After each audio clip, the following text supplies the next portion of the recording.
വിവോയുടെ Vivo G3 5G എന്ന പുതിയൊരു smart phone ഇപ്പോൾ ലോഞ്ച് ചെയ്തിട്ടുണ്ട്. ഈ ഒരു വീഡിയോയിൽ നമ്മൾ നോക്കാൻ പോകുന്നത് വിവോ G3 5G എന്നുള്ള സ്മാർട്ട് ഫോണിനെ പറ്റിയിട്ടാണ്.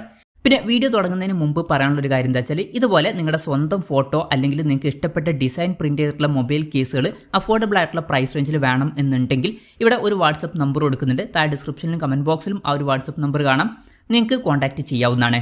അപ്പം നമ്മൾ ആദ്യം ഫീച്ചേഴ്സും കാര്യങ്ങളൊക്കെ നോക്കുകയാണെന്നുണ്ടെങ്കിൽ ഡിസ്പ്ലേയുടെ കാര്യത്തിൽ വിവോ G3 5Gയിൽ 6.74 HD+ ഡിസ്പ്ലേ ആണ് വരുന്നത്. ശ്രദ്ധിക്കേണ്ട കാര്യം HD റെസൊല്യൂഷനേ വരുന്നുള്ളൂ. ഈ ഒരു സ്മാർട്ട് ഫോണിൻ്റെ വില ഏകദേശം 18,250 രൂപ പ്രൈസ് റേഞ്ചിലായിട്ടാണ് വരുന്നത്.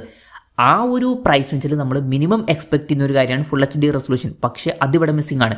അതുമാത്രമല്ല LCD പാനലാണ് ഇതിൽ കൊടുത്തിരിക്കുന്നത്. ഈ ഒരു പ്രൈസ് റേഞ്ചിൽ നമ്മൾ AMOLED ഡിസ്പ്ലേയും എക്സ്പെക്ട് ചെയ്യുന്നുണ്ട്, അതും മിസ്സിംഗ് ആണ്.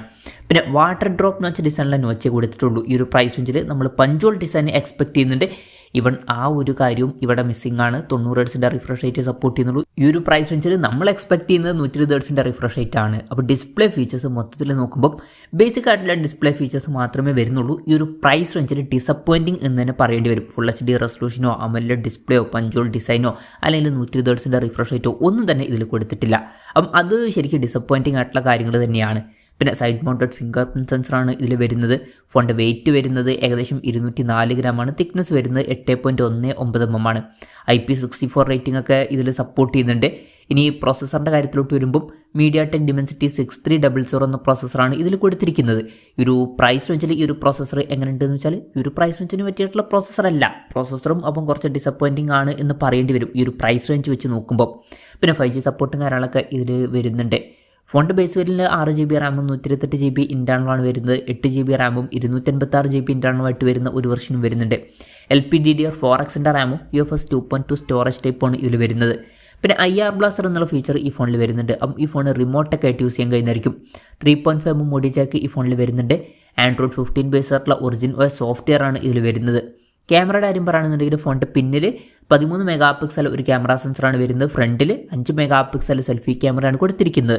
അപ്പം ഓൺ പേപ്പർ ക്യാമറ സ്പെസിഫിക്കേഷൻ നോക്കുകയാണെന്നുണ്ടെങ്കിൽ ബേസിക് ആയിട്ടുള്ള ഒരു ക്യാമറ സെറ്റപ്പാണ് കൊടുത്തിരിക്കുന്നത്. ഈ ഒരു പ്രൈസ് റേഞ്ചിൽ കുറച്ചും കൂടി ബെറ്റർ ആയിട്ടുള്ള റെസൊല്യൂഷനും കാര്യങ്ങളും കൊടുക്കായിരുന്നു. പിന്നെ ബാറ്ററിയുടെ കാര്യത്തിൽ 6000 mAh ബാറ്ററി ഇതിൽ കൊടുത്തിട്ടുണ്ട്. അപ്പം നല്ലൊരു ബാറ്ററി കപ്പാസിറ്റി വരുന്നുണ്ട്. 44 വാട്ടിൻ്റെ ഫാസ്റ്റ് ചാർജ് സപ്പോർട്ട് വരുന്നുണ്ട്. തിരക്കില്ലാത്തൊരു ചാർജിങ് സ്പീഡാണ്. Type C ചാർജിങ് പോർട്ടും ഇതിൽ കൊടുത്തിട്ടുണ്ട്. അപ്പം അത്യാവശ്യം നല്ലൊരു ബാറ്ററി സെറ്റപ്പ് ഇതിൽ വരുന്നുണ്ട് എന്ന് പറയാവുന്നതാണ്. ഈ ഒരു പ്രൈസ് റേഞ്ചിൽ ഇതിൽ ബാറ്ററി സെറ്റപ്പ് മാത്രമാണ് അത്യാവശ്യം കുഴപ്പമില്ല എന്ന് പറയാൻ പറ്റിയിട്ടുള്ള ഒരു കാര്യങ്ങൾ. ബാക്കി പല കാര്യങ്ങളും ഡിസപ്പോയിൻറ്റിംഗ് ആയിട്ടുള്ള കാര്യങ്ങൾ തന്നെയാണ്. എന്തായാലും ഇതൊക്കെയാണ് ഫീച്ചേഴ്സിനെ പറ്റി പറയാനുള്ള കാര്യങ്ങൾ. ഇനി ഈ ഒരു സ്മാർട്ട് ഫോൺ ഇപ്പം ഇന്ത്യൻ മാർക്കറ്റിൽ ലോഞ്ച് ചെയ്തിട്ടില്ല. ഇപ്പം ചൈനീസ് മാർക്കറ്റിലാണ് ഈ സ്മാർട്ട് ഫോൺ ലോഞ്ച് ചെയ്തിരിക്കുന്നത്. അവിടെ ഈ സ്മാർട്ട് ഫോൺ ലോഞ്ച് ചെയ്തിരിക്കുന്നത് 1499 യുവാൻ എന്ന പ്രൈസിങ്ങിലാണ്. അതായത് 18,250 രൂപ പ്രൈസ് റേഞ്ചിലായിട്ട്. ആ ഒരു പ്രൈസ് റേഞ്ചിൽ ഈ പറഞ്ഞിട്ടുള്ള ഫീച്ചേഴ്സ് എങ്ങനെ ഉണ്ട് എന്ന് വെച്ചാൽ അത്ര മികച്ച ഫീച്ചേഴ്സ് അല്ല. ഡിസ്പ്ലേ ഫീച്ചേഴ്സ് ഈ ഒരു പ്രൈസ് റേഞ്ചിൽ ഡിസപ്പോയിൻറ്റിംഗ് ആണ്. പ്രോസസ്സർ ഈ ഒരു പ്രൈസ് റേഞ്ചിന് പറ്റിയിട്ടുള്ള പ്രോസസ്സറല്ല. ഓൺ പേപ്പർ ക്യാമറ സ്പെസിഫിക്കേഷൻ അത്ര മികച്ചത് എന്ന് പറയാൻ പറ്റില്ല. ആകെ തിരക്കില്ലാത്ത നല്ലൊരു ബാറ്ററി സെറ്റപ്പ് ഉണ്ട് എന്നേ ഉള്ളൂ. ഇതിലും ബെറ്റർ ആയിട്ടുള്ള ഫീച്ചേഴ്സുമായിട്ട് വരുന്ന ഫോണിലൊക്കെ ഈ ഒരു പ്രൈസ് റേഞ്ചിൽ വരുന്നുണ്ട്. അതൊക്കെ നോക്കുന്നതായിരിക്കും നല്ലത്. ഇനി ഇന്ത്യൻ മാർക്കറ്റിൽ ഈ ഫോൺ ലോഞ്ച് ചെയ്യുമെന്ന് വെച്ചാൽ ഇനി ചിലപ്പം ലോഞ്ച് ചെയ്തോളണം എന്നില്ല. കാരണം ഏകദേശം ഇതിനടുത്ത് വരുന്ന ഫീച്ചേഴ്സുമായിട്ട് വരുന്ന പല ഫോണുകളും ഇന്ത്യൻ മാർക്കറ്റിൽ വിവോ മുമ്പ് ലോഞ്ച് ചെയ്തിട്ടുണ്ട്. സെയിം ഫീച്ചേഴ്സ് അല്ലെങ്കിലും ഏകദേശം അടുത്ത് വരുന്ന ഫീച്ചേഴ്സൊക്കെ അതിൽ വരുന്നുണ്ട്. ഇതിലും കുറഞ്ഞ പ്രൈസ് റേഞ്ചിലുമാണ് വരുന്നത്. അപ്പം ഈ ഒരു ഫോൺ ഇനി ഇന്ത്യയിൽ ലോഞ്ച് ചെയ്തോളണം എന്നില്ല. എന്തായാലും വിവോയുടെ G3 5G എന്ന പുതിയൊരു സ്മാർട്ട് ഫോൺ ഇപ്പം ലോഞ്ച് ചെയ്തിട്ടുണ്ട്. ഈ ഒരു ഫോണിനെ പറ്റിയിട്ടുള്ള നിങ്ങളുടെ അഭിപ്രായം ജസ്റ്റ് ഒന്ന് കമൻറ്റ് ചെയ്യുക.